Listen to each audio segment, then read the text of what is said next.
it was just all happy and bunny and roses, I'm a little more suspect, because when this phenomena really impinges on your life, it really disturbs your life. Your whole paradigm, your belief systems, everything are disturbed, and you have to kind of rewrite your life.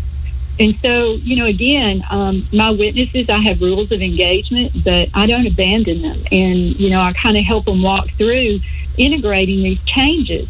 And what's so incredible is if they can integrate these changes, in their perceptual abilities, not only are they having cool experiences, UFO experiences, paranormal experiences, and not negative, very positive, not saying that negative ones don't exist, but they experience these huge transformative events in their being, meaning their intelligence increases, their emotional intelligence increases. They just have huge cognitive gains. And even at Monroe, they talk about that. I was forever changed with that place. And, it was interesting. This year, I was invited back to speak at their new Starlines program and write an article for their journal back in May, I believe.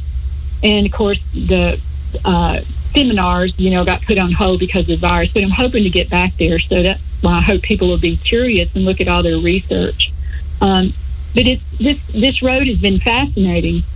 I tell people I don't know how you can not be fascinated. And another thing, how you cannot think that humanity is still not evolving in our perceptual abilities. I mean, I've been privy to be with some extraordinarily talented people, and I mean extraordinarily talented. When we were at Monroe, there were all types of experiences of, it seemed to be telepathy, perceiving other beings that would come in and out, that kind of thing. And then again, my research with my witnesses for 38 years has mimicked that completely. I mean, I can, give you some examples of some cases or whichever way you guys would like to go with this. But it's extraordinarily fascinating. And you know what you can do? You can buy that brand new ICOM 7300 from R&L Electronics. That's right, R&L Electronics. Or you can buy that brand new ICOM 7610 from R&L Electronics, or a new D-Star radio. I've been talking about R&L Electronics for a good while, and you've heard me go on and on about Roger and the crew at R&L. When you call there, you get answers. They answer the phone. The people answering the phone are knowledgeable folks. They carry everything. They've got transceivers, they've got antennas, they've got microphones, they've got coax, linear amplifiers, they've got antenna tuners. I mean, they've got everything ham radio. They're outfitted for the radio amateur. What a place to go. You'll love dealing with them because they're great people. You'll get great service. Everything will be shipped out promptly. There's nothing worse dealing with somebody that doesn't take your order seriously and you don't know whether or not it's going to get there on time. Believe me, I've been there. I've been there ordering ham gear. That does not happen with R&L Electronics. Roger and his folks care about you, and they care about the fraternity of ham radio. They want to keep you going. They want to keep it going.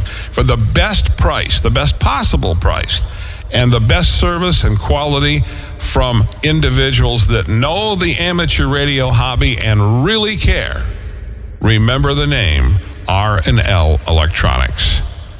Go up to the web, go to Google and put in R&L Electronics, contact them and go to their website, and you can't go wrong. That's interesting. So I guess the one thing that we've been involved in is trying to get a response. But the one thing that I've noticed, there's more activity now in the night sky than I have ever seen. I've looked at databases that show like satellites. I've looked at not only just these databases, but I've looked at a whole lot of different things trying to figure out what these objects are. There's objects that show up, they can become extremely bright. Welcome to this special edition of Radio Disclosure. We're broadcasting around the world on international shortwave and on the Radio Disclosure Radio Network. Folks, We got a spooky show for you tonight.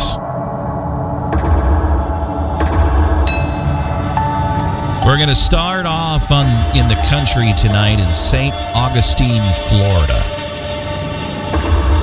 We got a paranormal investigator. He also does all kinds of stuff there in St. Augustine. St. Augustine is amazing. I'd like to welcome Ed Downing to the program. Ed, how are you? I'm doing fine, thank you, Matt. So, tell us a little bit about your investigations there in St. Augustine. Tell us about St. Augustine and why somebody would want to come to St. Augustine, either to do paranormal investigations or go on the ghost tours that are available there prior to doing their own investigations. What is up in Ghostland, St. Augustine? Well, let me give you a little background on me really quick. I've been down here for many years.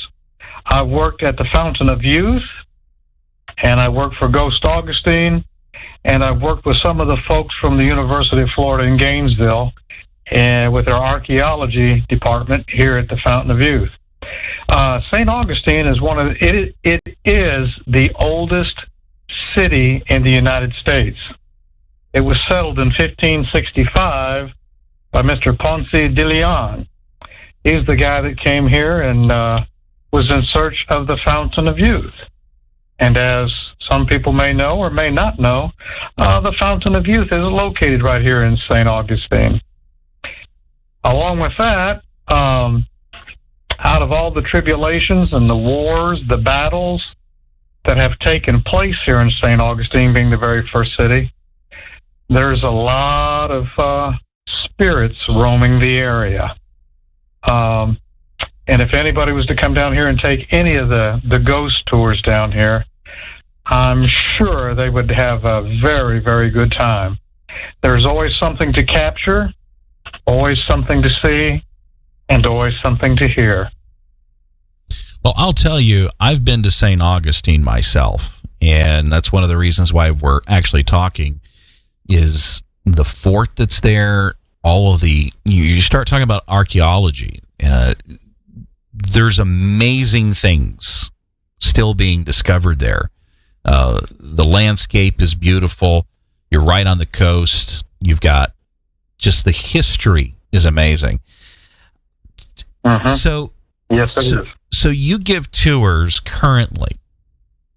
Right. On a scale 1 to 10, on an average decent night. And obviously, when you're giving these tours, you're giving it to open-minded style people. How much activity in St. Augustine would you say there is versus other cities? Oh, I would say, I wouldn't say that there's 100% each and every night, but I'd say about 90% of the time, you're going to capture something.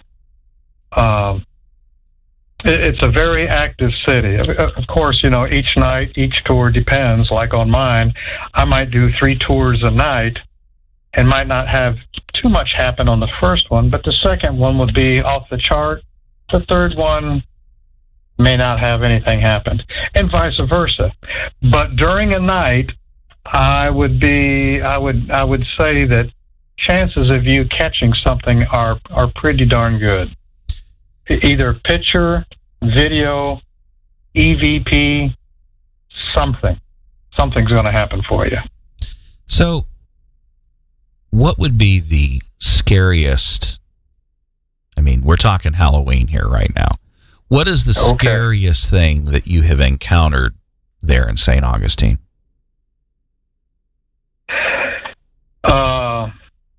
It's kind of a long story, but we used to have this apartment that we would go into, and it was above a pub here in St. Augustine. And they finally shut it down in 2018. And the reason for it, part of it was it was becoming extremely active, and maybe even a malevolent spirit haunting the building. what had happened on my tours there, we would have certain, things happen. We'd get some EVPs.